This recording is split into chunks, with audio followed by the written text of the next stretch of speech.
Assalamualaikum warahmatullahi wabarakatuh. Selamat pagi semuanya. Pertama-tama terima kasih untuk Bunda Titin Setiartin selaku pengampu mata kuliah Wacana.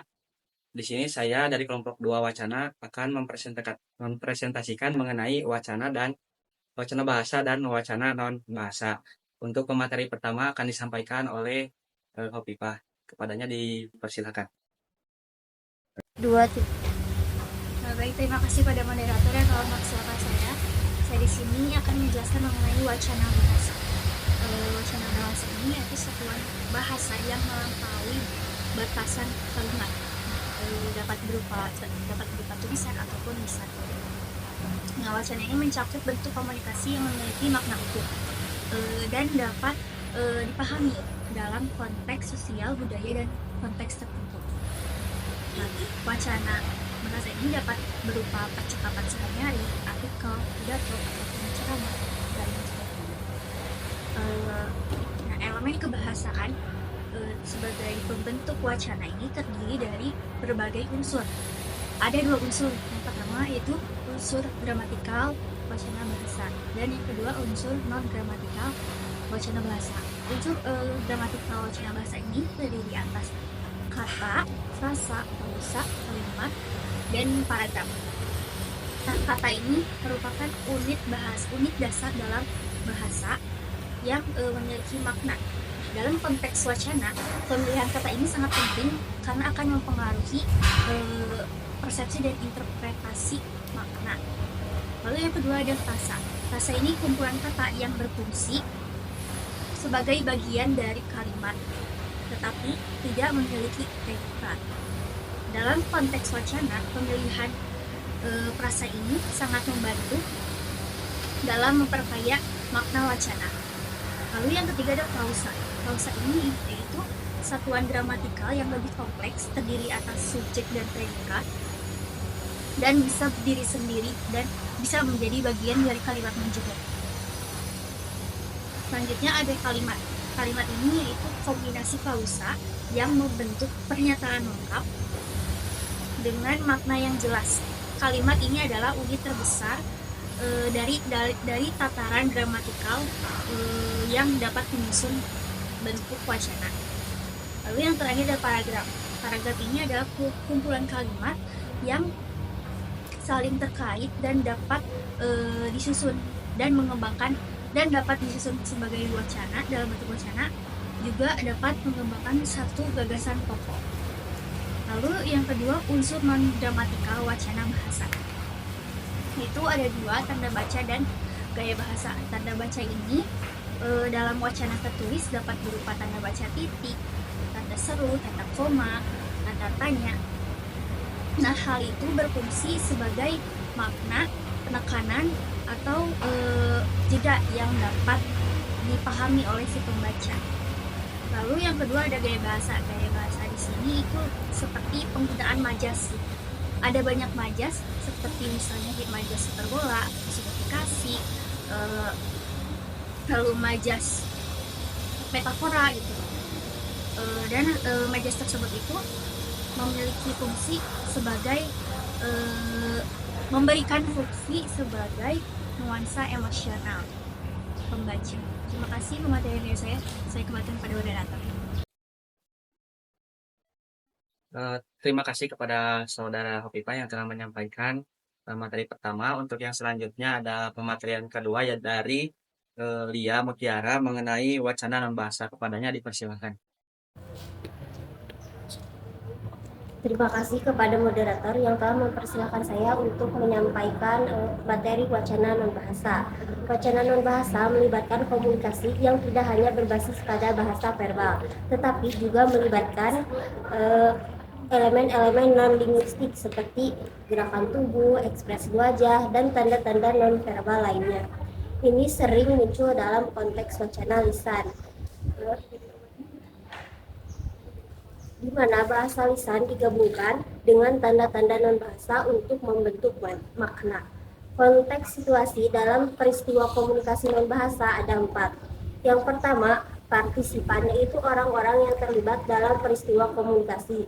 Yang kedua, ada waktu dan tempat, yaitu lokasi dan waktu terjadinya komunikasi.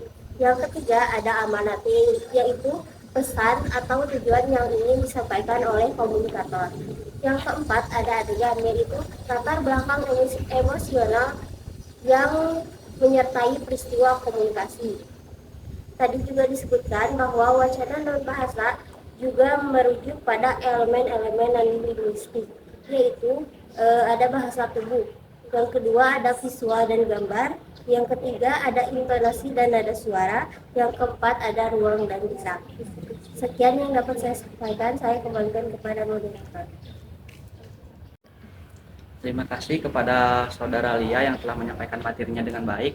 Untuk pemateri yang ketiga akan disampaikan oleh saya yang berhubungan dengan hubungan antara wacana bahasa dan non-bahasa. Yang ada 4 poin di dalamnya, yakni pertama penguatan makna.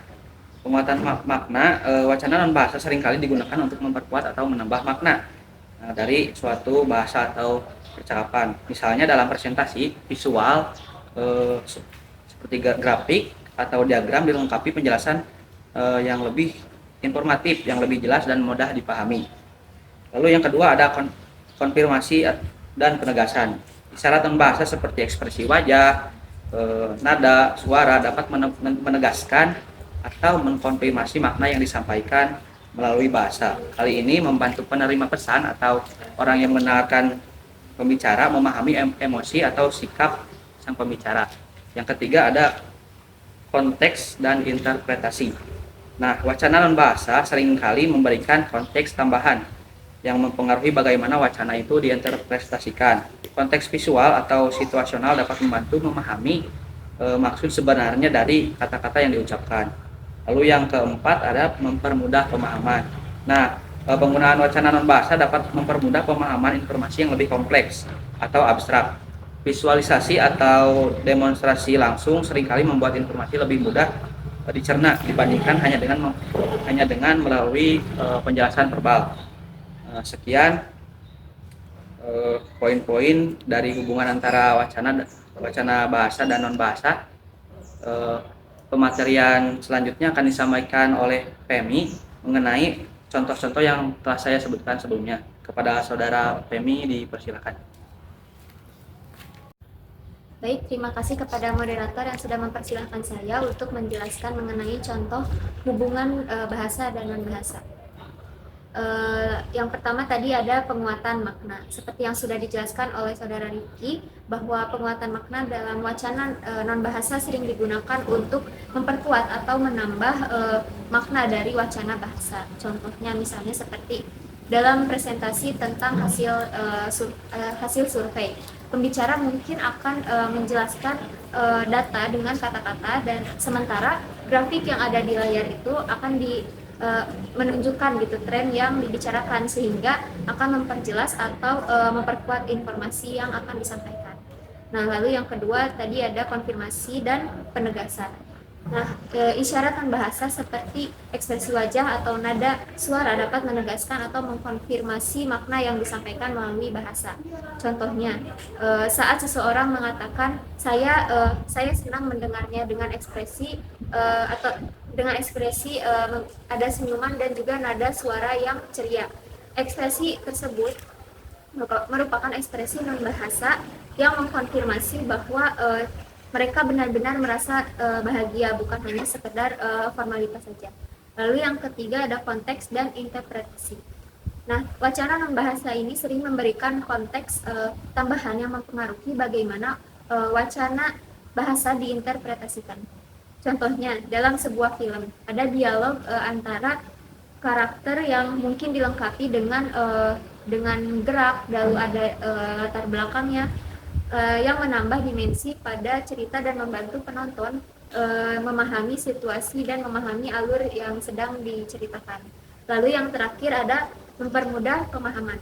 Nah, pada mempermudah pemahaman ini, penggunaan wacana non-bahasa dapat mempermudah pemahaman informasi yang kompleks atau abstrak. Contohnya, dalam pelatihan teknis, instruktur mungkin akan menggunakan model atau simulasi terlebih dahulu untuk menunjukkan cara kerja perangkat, sementara penjelasan verbal memberikan detail tambahan tentang fungsi dan juga penggunaannya. Sekian materi dari saya kembalikan kepada moderator. Baik, presentasi telah usai. Kepada teman-teman, terima kasih telah menyimak. Kepada Bunda, terima kasih juga telah mempersilahkan kami untuk berpresentasi pada kesempatan hari ini. Mohon maaf bila ada kesalahan. Wassalamualaikum warahmatullahi wabarakatuh.